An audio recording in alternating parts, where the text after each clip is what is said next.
എൻ്റെ പേര് ഷാജി.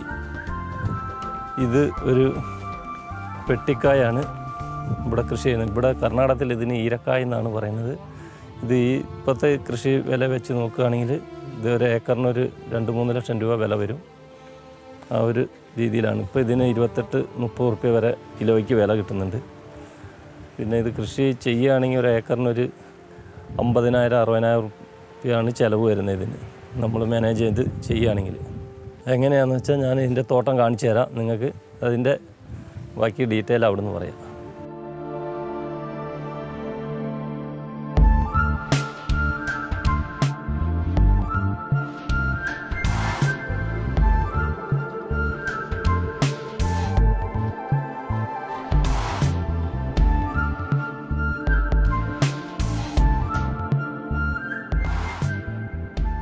ഞാൻ കർണാടകത്തിൽ ഇപ്പോൾ കൃഷിക്ക് വന്നിട്ട് ഇപ്പോൾ 5-6 വർഷമായി. അങ്ങനെ ഞങ്ങൾ ഇഞ്ചി കൃഷിക്കാണ് വന്നത്. ഇവിടെ ഇഞ്ചി കൃഷിയൊക്കെ ചെയ്ത് അങ്ങനെ കണ്ടപ്പോഴാണ് ഈ കർണാടകക്കാർ ഈ പച്ചക്കൃഷി ചെയ്യുന്നത് കണ്ടത്, പച്ചക്കൃഷീൻ്റെ കൃഷി ചെയ്യുന്നത് കണ്ടത്. അങ്ങനെ ഞങ്ങളപ്പോൾ ഈ കൃഷി കുറച്ചൊന്ന് ചെയ്ത് നോക്കാമെന്ന് വിചാരിച്ചപ്പം അങ്ങനെ ചെയ്തതാണ് ഞങ്ങൾ ഈ കൃഷി. അവരുടെ അടുത്ത് പഠിക്കാൻ പോയി, അവരങ്ങനെ അതിനെക്കുറിച്ച് കുറച്ച് കാര്യങ്ങളൊക്കെ പറഞ്ഞു തന്ന് അങ്ങനെ ഞങ്ങളിപ്പോൾ ചെയ്തതാണ് ഈ കൃഷി. ദൈവാനുഗ്രഹവും നല്ല കാലാവസ്ഥയൊക്കെ ആണെങ്കിൽ നമുക്ക് നല്ലൊരു പൈസയും നല്ലൊരു വിളവൊക്കെ കിട്ടുകയാണെങ്കിൽ നമുക്ക് വലിയൊരു കുഴപ്പമൊന്നുമില്ലാണ്ട് ഇത് ചെയ്യുകയാണെങ്കിൽ ഒരു ഏക്കറിനൊരു 2.5-3 ലക്ഷം രൂപ വരെ ലാഭം കിട്ടുന്ന ഒരു കൃഷിയാണ് ഇവർ കർണാടകക്കാരൊക്കെ പറയുന്നത്. അങ്ങനെ ഞങ്ങളിതൊരു കുറച്ച് ചെയ്തതാണ്, ഒരു ഏക്കർ ചെയ്ത് നോക്കിയതാണ്. അപ്പോൾ ഇത് വലിയൊരു കുഴപ്പമില്ല. പിന്നെ ഇത് ഇതിൻ്റെ ഫലമാണെങ്കിൽ നമ്മുടെ കേരളത്തിലേക്ക് തന്നെയാണ് അധികവും കയറി പോകുന്നത്. നമ്മുടെ നാട്ടിലേക്കൊക്കെ തന്നെയാണ് വരുന്നത്. സാമ്പാർ, അങ്ങനെ തോരൻ വയ്ക്കാനും പിന്നെ ഹോട്ടലുകളിലേക്കൊക്കെയാണ് കൂടുതൽ ഇത് സെയിലുണ്ട്. ഇതിന് ഇപ്പോഴത്തെ വില വെച്ച് നോക്കുമ്പോൾ 27-28 റുപ്യ ഇതിനൊരു കിലോയ്ക്ക് വിലയുണ്ട്.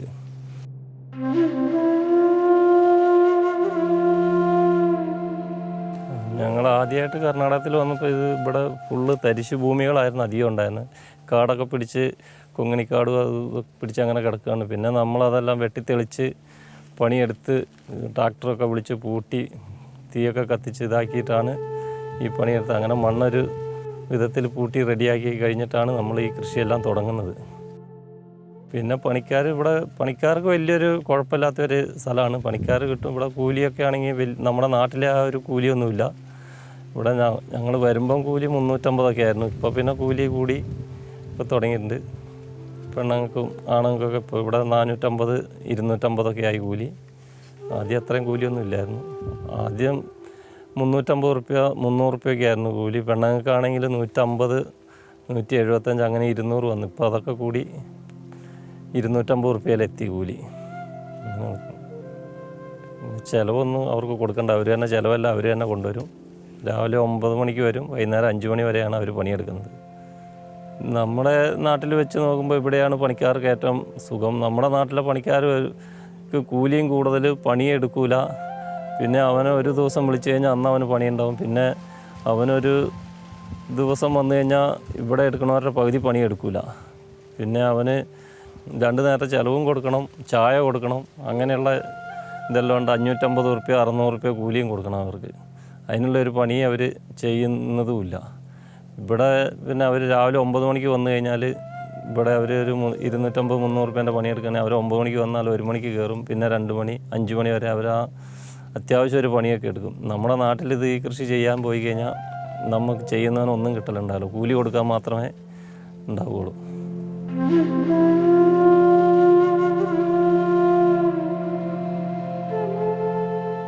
ഫസ്റ്റിൽ നമ്മൾ സെപ്റ്റംബർ മാസം ആകുമ്പോഴത്തേനെ ഇതിൻ്റെ നിലമെല്ലാം ഒരുക്കി പൂട്ടി പൊടിച്ച് റെഡിയാക്കി ഇടുക. അത് കഴിയുമ്പോൾ നമ്മളിതിന് ട്രാക്ടർ വിളിച്ച് ഏരിയ എടുത്ത് ഈ മൺസിങ് കവറും ഇട്ട് അതിനകത്ത് നമ്മൾ ഇതിൻ്റെ തൈയാണ് മേടിച്ച് വെക്കുന്നത്. ഇതിനകത്ത് തൈ ഓരോന്ന് ഒരു 3 അടി അകലത്തിൽ വെക്കുന്നു. 3 അടി അകലത്തിൽ ഓരോ തൈ നട്ട് അതിന് പിന്നെ വളമൊക്കെ ഇട്ട് അങ്ങനെയാണ് ഇത് നമ്മൾ പിന്നെ ഇത് ഓരോന്ന് കൂമ്പെടുത്ത് വരുമ്പോൾ അത് നമ്മൾ ചെറിയ നൂല്, ചീപ്പ് നൂല് പോലത്തെ നൂലും കൊണ്ട് അത് കെട്ടി കമ്പോസ്റ്റ് വളമൊക്കെ ഇട്ട് കുറച്ച് കൊടുക്കണം ആദ്യം. അത് കഴിഞ്ഞിട്ട് പിന്നെ അപ്പം തന്നെ കമ്പോസ്റ്റ് വളം ഇട്ട് കൊടുത്ത് ഇതായി തളുക്കാൻ തുടങ്ങുമ്പോൾ തന്നെ നമ്മളിതിനെ ഓരോന്ന് കെട്ടി ഇതിലേക്ക് പന്തലിടാൻ തുടങ്ങി. പന്തലിൻ്റെ മേലെ നമ്മൾ കമ്പി വലിച്ച് കെട്ടി പിന്നെ വേറെ ഒരു വള്ളിയും കൊണ്ട് ഇതാക്കി കെട്ടി കൊടുക്കണം. അതിൻ്റെ മേലെയാണ് ഇത് കയറുന്നത്. നമ്മൾ പാവലമൊക്കെ കയറുന്ന പോലെ തന്നെയാണ് ഈ പെട്ടിക്കായൻ്റെ ഇത് കയറുന്നത്. അത് പടന്ന് അങ്ങനെ ഇതിന് ഒരു 40-45 ദിവസം ആകുമ്പോഴത്തേനെ ഇതിന് കാ വരും. പിന്നെ അതൊരു 2-3 ആഴ്ച കഴിയുമ്പോഴത്തേനെ അത് പറിക്കാനാവും. അത്രയേ ഇതിൻ്റെ വളർച്ചയുള്ളൂ. 3 ദിവസം 4 ദിവസം കൂടുമ്പോൾ ഓരോ ട്രിപ്പും പറിക്കാം.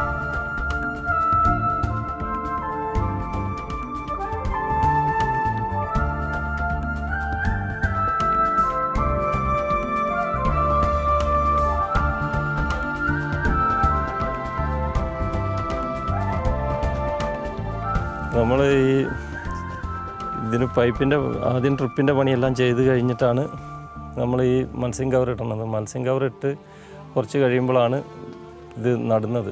പയർ കൊണ്ടുവന്ന് നടുന്നത്. പയർ നട്ട് ഒരു 3-4 ദിവസം കൊണ്ട് പയറുമെല്ലാം മുളയ്ക്കാൻ തുടങ്ങും. മുളച്ച് കഴിയുമ്പോൾ നമ്മൾ മുളയ്ക്കുമ്പോഴത്തേനും വെള്ളമെല്ലാം കൊടുത്ത് മുളച്ച് വന്ന് ഒരാഴ്ച ആകുമ്പോഴത്തേനും മുളച്ച് മെല്ലെ ഇതാകാൻ തുടങ്ങും. ഇലയെടുത്ത് ഇതാകുമ്പോൾ നമ്മൾ അതിനകത്ത് വളമെല്ലാം കൊടുത്ത് കഴിയുമ്പോഴത്തേനും അത് വേഗം ഇതാകും. പിന്നെ അതൊരു നമ്മൾ ചെറിയ നൂലും കൊണ്ട് അത് കെട്ടി കൊടുക്കാൻ തുടങ്ങണം. എന്നാലാണ് അത് മേലോട്ട് മെല്ലെ മെല്ലെ കയറാൻ തുടങ്ങുള്ളൂ. അന്നേരം നമ്മൾ ഈ നൂല് വേണം. നൂലും കൊണ്ട് ഇത് ഓരോ ഇതും വള്ളിയക്കട കെട്ടിക്കൊടുക്കണം. കെട്ടിക്കൊടുത്ത് കയറ്റി ഇതിന് പൂക്കളൊക്കെ ഉണ്ടാകാൻ തുടങ്ങും. ഓരോ പൂവ് നമ്മൾ പാവലൊക്കെ കായ്ക്കുന്ന പോലെ പൂവൊക്കെ വരാൻ തുടങ്ങും. പൂ വന്ന് അതിനകത്ത് നല്ല ഇതായിരിക്കും. അങ്ങനെ പൂവൊക്കെ വന്ന് നമ്മൾ ഇതിന് പന്തലെല്ലാം ശരിയാക്കി മൊത്തം പന്തൽ കുറ്റിയടിച്ച് കെട്ടി പന്തൽ കമ്പിയൊക്കെ വലിച്ച് പന്തലെല്ലാം ഇട്ട് റെഡിയാക്കി കഴിയുമ്പോഴത്തേന് ഒരു 40 ദിവസം കൊണ്ടാകുമ്പോഴത്തേന് ഇത് കായാകാൻ തുടങ്ങും. പിന്നെ ഈച്ചകളൊക്കെ വരും. പിന്നെ പരാഗണമൊക്കെ നടന്ന് പിന്നെ ചെറിയ കേടുകളൊക്കെ ഇതിനുണ്ടാവും. അന്നേരം നമ്മൾ ചെറിയൊരു ജൈവ മരുന്നൊക്കെ അടിച്ച് അങ്ങനെ നിർത്തുകയാണ്. വലിയൊരു മരുന്നിൻ്റെ പ്രയോഗം ഇതിന് വരുന്നില്ല. പാവൽ പോലുള്ള ഒരു ശല്യമൊന്നുമില്ല ഇതിന്. വണ്ട് കുത്തലും അങ്ങനത്തെ ഇതൊന്നുമില്ല. ചെറിയ ഈ ചെടിക്ക് വലിയ കേട് വരാണ്ടുള്ള ഒരു ചെറിയ മരുന്നിൻ്റെ പ്രയോഗമൊക്കെ ഉള്ളൂ. അല്ലാണ്ട് പുഴുകൾക്കുള്ള ഒരു ചെറിയ കീടനാശിനികളൊക്കെ അല്ലാണ്ട് വേറെ ഒന്നും അടിക്കുന്നില്ല. അത് ജൈവ കീടനാശിനികളാണ് അധികം അടിക്കൽ. അത് കഴിഞ്ഞത് കുഴപ്പമൊന്നുമില്ലെങ്കിൽ ഒരു 3-4 മാസത്തെ കൃഷിയുള്ളൂ. ഇത് അധികം മുന്നോട്ട് കിട്ടുന്ന കൃഷിയല്ല. പിന്നെ ഈ കൃഷി കഴിയുമ്പോൾ തന്നെ നമ്മൾ വേറെ കൃഷിക്ക് ഇതിനകത്ത് തന്നെ ചെയ്യാൻ പറ്റുന്നവരാണെങ്കിൽ ചെയ്യാം. അല്ലെങ്കിൽ വേറെ ഇത് പറിച്ചിട്ട് പിന്നെ വേറെ കൃഷിയിലേക്ക് നമ്മൾ മുടക്കണം. ഇതിന് അത്രയൊരു ഏക്കറിനൊരു 10-50 ഉറുപ്പ്യ വരും ഇതിൻ്റെ കൃഷിയെല്ലാം ചെയ്യണമെങ്കിൽ.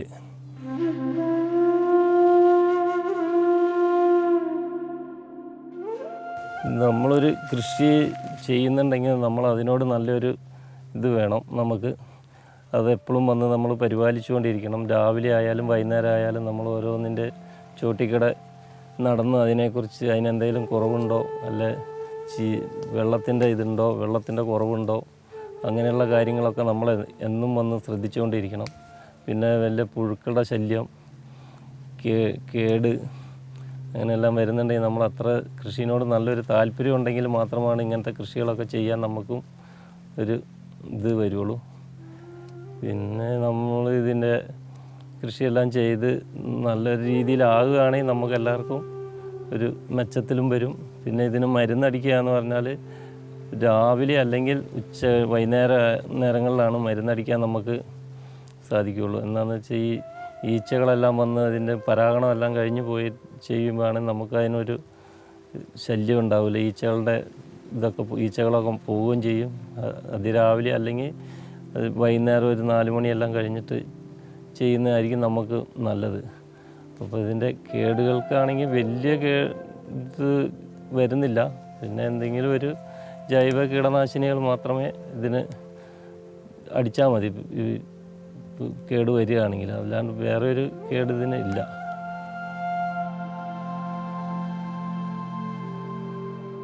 പിന്നെ നമ്മളതിനകത്താണെങ്കിൽ വേറെ കീടനാശിനികളൊന്നും അടിക്കുന്നില്ല. ഈ ജൈവ കീടനാശിനികൾ മാത്രമേ അടിക്കുന്നുള്ളൂ. പിന്നെ നമ്മുടെ കേരളത്തിലേക്കാണ് ഇത് അധികവും കയറി പോകുന്നത്. തോരൻ വയ്ക്കാനും സാമ്പാറിലിടാനും നമ്മൾ തന്നെ തിന്നുന്ന സാധനം ആയതുകൊണ്ട് നമ്മളത്ര ഇതായിട്ടൊക്കെയാണ് ഇത് കൃഷി ചെയ്യുന്നത്. വലിയൊരു കീടനാശിനികളൊന്നും ഇതിന് ചെയ്യുന്നതുമില്ല. പിന്നെ ഇത് കർണാടകത്തിലാണ് ഇതിന് കുറച്ചും കൂടെ ചിലവ് കൂടുതലുണ്ട്. ഇവർ ഇതിനെല്ലാത്തിനും ഇത് ഉപയോഗിക്കുന്നുള്ളതാണ്.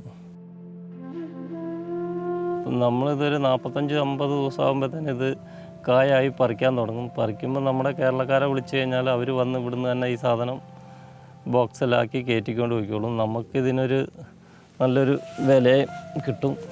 ഇവിടെ നമുക്ക് ഇപ്പോഴത്തെ വില എന്ന് പറയുമ്പോൾ ഒരു 27-28 ഉറുപ്പ്യുണ്ട് ഇതിന് കിലോയ്ക്ക് വില വരുന്നുണ്ട്. അപ്പോൾ അവരെ വിളിച്ച് കഴിയുമ്പോൾ അവർ വന്നത് നമ്മളെ സാധനം തോട്ടത്തിൽ വന്ന് നോക്കി തോട്ടം കണ്ട് അവർക്ക് ഇഷ്ടപ്പെടുകയാണെങ്കിൽ പിന്നെ അതിൽ നല്ല ഇതാണെങ്കിൽ അവരൊരു 2 ഉറുപ്പ്യയും കൂടെ നമുക്ക് വേണമെങ്കിൽ കൂട്ടിത്തരും. അങ്ങനെയാണ് നമ്മളിപ്പോൾ ഈ കൃഷി ചെയ്യുന്നത്. ഇവിടെ നമ്മുടെ പിള്ളേരെയും കൂടെ കൃഷിയിലേക്കൊക്കെ ഇറക്കുകയാണെങ്കിൽ നല്ലൊരിതാണ്. പിള്ളേർക്ക് ഇപ്പോഴത്തെ ഇത് പഠനവും വേണം, കൃഷിയും വേണം. ഇപ്പോഴത്തെ തലമുറയ്ക്കാണെങ്കിൽ കൃഷിനെക്കുറിച്ച് ഒന്നും അറിയത്തില്ല. അപ്പോൾ അവർക്കൊരു കാര്യമാവും. എല്ലാവരും പഠിത്തം തന്നെയാണ്. കൃഷി ചെയ്താലേ ഇത് നമുക്ക് എന്തെങ്കിലും ഉണ്ടെന്നുള്ളൊരു ഇത് വരുള്ളൂ.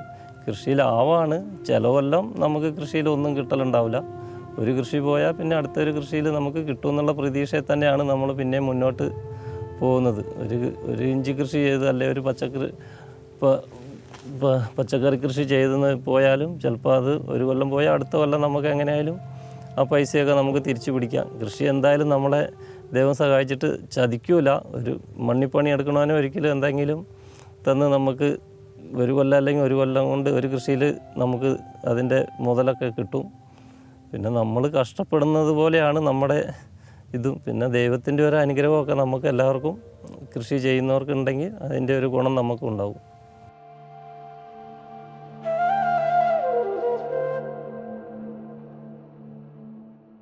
നമ്മളൊരു കൃഷിക്കാരനെ സംബന്ധിച്ചെന്ന് പറയുമ്പോൾ കൃഷിക്കാരൻ്റെ മക്കൾക്കൊന്നും ഒരു വിലയുണ്ടാവില്ല. എന്താണെന്ന് വെച്ചാൽ അവർക്കൊരു കല്യാണ ആലോചനയൊക്കെ വന്നു കഴിഞ്ഞാൽ കൃഷിക്കാരന് പെണ്ണ് തരാൻ എല്ലാവർക്കും ഒരു വിഷമമായിരിക്കും. ഇപ്പോൾ എല്ലാവരും IT മേഖലക്കാരെയൊക്കെയാണ് എല്ലാവരും ആലോചിക്കുന്നത്. ജോലിയുള്ളവർക്ക് മാത്രമേ പെണ്ണ് കൊടുക്കാനും എല്ലാം ഇതുള്ളൂ. കൃഷിക്കാരനാരും ജോലിക്കാരല്ലെങ്കിൽ ആർക്കും ഒരു ഇതില്ല. ജോലിക്കാരൻ ചെയ്യുന്നതെന്ന് വെച്ചാൽ അവൻ 12 മണിക്കൂർ ഇരുന്ന് ജോലി ചെയ്താലാണ് അവനൊരു ഇത് കിട്ടുന്നുള്ളൂ. നമ്മൾ ഇതിനകത്ത് കഷ്ടപ്പെട്ട് ശരിക്കും ഒരു വിളയെല്ലാം നന്നായി കിട്ടുകയാണെങ്കിൽ അവൻ ജോലിക്കാരന് കിട്ടുന്നേക്കാളും പൈസ നമുക്ക് ഈ കൃഷിയിൽ നിന്ന് നമുക്ക് ഉണ്ടാക്കാൻ കഴിയും. അവനൊരു മാസം ഒരു 12,000 അല്ലെങ്കിൽ ഒരു 20,000 30,000 രൂപ ശമ്പളം കിട്ടുന്നത് നമുക്കൊരു വർഷം അതിലും കൂടുതലായിട്ട് അവന് കിട്ടുന്നേക്കാളും കൂടുതലായിട്ട് നമുക്ക് കൃഷി ചെയ്താൽ കിട്ടും. അവൻ കഷ്ടപ്പെടുന്ന നമ്മളപ്പോൾ നമ്മുടെ ഒരു എന്ന് പറഞ്ഞാൽ അവനാരെയും കാണുമ്പം ചാടി ഏക്കണം. നമുക്കതൊന്നും വേണ്ട. നമുക്ക് നമ്മുടേതായ ഒരു വിലയുണ്ട്. നമ്മുടെ ഇതിൽ നമ്മൾ സ്ഥലത്ത് കൃഷി ചെയ്ത് നമുക്ക് അതിനൊരു ഇതുണ്ട്. നമ്മളെ ആരും വന്നിട്ട് നമ്മളോട് നീ ഏക്കടാ നിൽക്കടാ എന്നൊന്നും പറയാനുള്ള ഒരു അവസരമൊന്നുമില്ല. നമ്മൾ കൃഷി ചെയ്ത് നമുക്ക് തന്നെ അതിൻ്റെ ഇത് കിട്ടുന്നത്.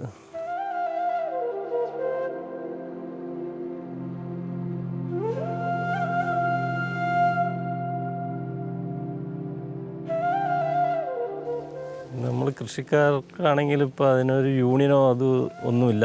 ഇതിലെ കൃഷിക്കാർ അവരുടെ സ്വന്തമായ തീരുമാനത്തിലൊക്കെയാണ് അവർ കൃഷി ചെയ്യുന്നത്. മറ്റേ ജോലിക്കാരെന്ന് പറഞ്ഞാൽ അവർക്കാണെങ്കിൽ ഒരു സംഘടനയുണ്ട്. അവർ ജോലി സംബന്ധമായ കാര്യങ്ങൾ അവരുടെ കാര്യങ്ങൾക്ക് പെൻഷനും കാര്യങ്ങളും എല്ലാം കിട്ടും. നമ്മൾ കൃഷിക്കാർക്ക് അങ്ങനത്തെ ഒരു ആനുകൂല്യമില്ല. ഇപ്പോഴാണ് കൃഷിക്കാരെല്ലാം കൂടി ഒരു യൂണിയൻ ഉണ്ടാക്കിയിട്ട് നമ്മളിപ്പോൾ ഒരു 2 കൊല്ലമായിട്ടുള്ളൂ കൃഷിക്കാരൊന്ന് സംഘടിച്ചിട്ട് അവരുടെ കാര്യങ്ങൾക്കെല്ലാം ഒരു തീരുമാനമാകാൻ തുടങ്ങിയത്. ഇപ്പോഴാണ് USPൻ്റെ ഒരു സംഘടന ഇപ്പോൾ കർണാടകത്തിൽ വന്നിട്ട് ഇപ്പോൾ 2 കൊല്ലമായിട്ട് ഒരു ഇതെടുത്തിട്ടുണ്ട്. കൃഷിക്കാരെല്ലാവരും അവരുടെ എന്ത് കാര്യങ്ങൾക്കും അവരെല്ലാവരും കൂടി ഒരു കെട്ടായി നിന്ന് ഇതായി നടക്കുന്നത്. കൃഷിക്കാർ അവർക്ക് എന്തെങ്കിലും ഒരു വീഴ്ച വരികയാണെങ്കിൽ എല്ലാവരും ഓടിക്കൂടി എന്തെങ്കിലും അപകടം സംഭവിക്കുകയാണെങ്കിലും അതെല്ലാവരും കൃഷിക്കാർ ഒരു കെട്ടായിട്ട് കൂട്ടായ്മയിലാണ് ഇപ്പോൾ കൃഷിക്കാർ ഇവിടെ കർണാടകത്തിലെല്ലാവരും അങ്ങനെ സംഘടിച്ചിട്ടുണ്ട്. അതുകൊണ്ട് എല്ലാവർക്കും ഒരു നല്ലൊരു ഉപകാരവും ഇതുമാണ്. നമ്മൾ ആരും ഇല്ലെങ്കിൽ തന്നെ അതിൻ്റെ കാര്യങ്ങളെല്ലാം ഒരു സംഘടനക്കാർ വന്ന് തന്നെ വേഗം തന്നെ കൈകാര്യം ചെയ്യും. ഒരു ഓഫീസിൽ ചെന്നാലും ഒറ്റയ്ക്ക് ചെന്ന് പറയുന്നതിനേക്കാളും നല്ലത് ഒരു കൂട്ടായ്മയിൽ നിന്ന് ചെന്ന് പറയുന്നതിന് നല്ലൊരു വിലയുണ്ട്. അങ്ങനെയാണ് ഇപ്പോൾ ഞങ്ങളുടെ സംഘടനയിൽ നല്ലൊരു പ്രവർത്തനവും നടക്കുന്നുണ്ട്. കൃഷിക്കാർക്ക് അവർക്ക് സംഘടിക്കാനെല്ലാം നല്ല ഇതാണ്. പക്ഷേ അവർക്ക് കൃഷി ഇട്ടേച്ച് പോയിട്ടൊരു സമരം ചെയ്യാനോ ഒന്നിനും ഒരു സമയം ഉണ്ടാവില്ല. അവൻ ഏത് നേരവും ഈ കൃഷിയായിട്ട് നടക്കുന്നതുകൊണ്ട് അവനെന്നും ഓരോ പണികളുണ്ടാവും. അതുകൊണ്ട് മറ്റേ ജോലിക്കാർ സംഘടിക്കുന്ന പോലെ നമ്മൾക്കത് ഇട്ടേച്ച് പോകാനുള്ള ഒരു സമയവും ഉണ്ടാവില്ല. നമ്മളെന്നും ഈ കൃഷിയെല്ലാം ആയിട്ട് അങ്ങനെ ചെയ്ത് മുന്നോട്ട് പോകുന്നതുകൊണ്ട് അവരുടെ കൂടെ എല്ലാ കാര്യങ്ങൾക്കും നമുക്ക് ചെന്ന് അവരെ സഹായിക്കാനുള്ള മനസ്സുണ്ടെങ്കിലും നമുക്കവിടെ ചെല്ലാനുള്ള ഒരു ഇതുണ്ടാവും. സംഘടനയിൽ കുറച്ച് കുറവായിരിക്കും. നമ്മൾ കൃഷി ചെയ്യുന്നു, അതിൻ്റെ പുറകെയാണ് ഏത് നേരവും നമ്മൾ പോകുന്നത്. ജോലിക്കാർക്കാണെങ്കിൽ ശമ്പളം കിട്ടും, നമുക്ക് ഇതിൻ്റെ പുറകെ നിന്നാൽ മാത്രമേ നമുക്ക് അതിനുള്ള ഒരു ആദായം ഉണ്ടാവുകയുള്ളൂ. നമ്മുടെ ഇത് വെച്ച് നോക്കുകയാണെങ്കിൽ നമ്മുടെ ഇതിലേക്ക് പുതിയൊരു കൃഷിക്ക് വേണ്ടി നമ്മുടെ മക്കളോ അങ്ങനെയുള്ളവരോ ആരും തന്നെ ഇപ്പോൾ പുതിയ കൃഷിക്ക് വരുന്നില്ല. പക്ഷേ അവരെല്ലാം ഈ കൃഷി പഠിപ്പിക്കണം, അവരെ ഇതിനെക്കുറിച്ച് കുറച്ചും കൂടെ പ്രോത്സാഹിപ്പിക്കുകയും ചെയ്യണം. ഇപ്പോൾ സ്കൂൾ തലങ്ങളിലൊക്കെ കൃഷി ചെയ്യണം എന്നൊക്കെ പറഞ്ഞ് നല്ല ഇത് വരുന്നുണ്ട്. പക്ഷേ എന്നാലും മക്കൾക്ക് അതിനെക്കുറിച്ച് വലിയൊരു താല്പര്യമില്ല. അവരൊക്കെ ഈ ചെളിയിലും മണ്ണിലും കിടന്ന് കഷ്ടപ്പെടാൻ ആരും ഇപ്പോൾ താല്പര്യപ്പെടുന്നില്ല. അതാണ് നമ്മുടെയൊക്കെ ഏറ്റവും വലിയൊരു കുറവ് വരുന്നത്. അവരെ കൂടെ നമ്മൾ കൃഷിക്കാരുടെ മക്കളാന്ന് പറയുമ്പോൾ ജോലിക്കാരുടെ മക്കൾ എപ്പോഴും ജോലിക്ക് തന്നെയാണ് പോയിക്കൊണ്ടിരിക്കുന്നത്. കൃഷിക്കാരുടെ മക്കളാണ് പിന്നെ എന്തെങ്കിലും ഒരു ചെറിയ കൃഷിയൊക്കെ ചെയ്യണം എന്നുള്ളൊരു മനസ്സ് അവർക്കുള്ളത്. അപ്പോൾ എല്ലാവരെയും ജോലിക്കാരുടെ മക്കളായാലും നമ്മുടെ മക്കളായാലും എല്ലാവരെയും കൃഷിക്ക് വേണ്ടി തന്നെ കുറച്ചൊക്കെ ഒന്ന് നമ്മൾ പഠിപ്പിക്കുന്നത് ഏറ്റവും നല്ല ഒരു കാര്യമായിരിക്കും.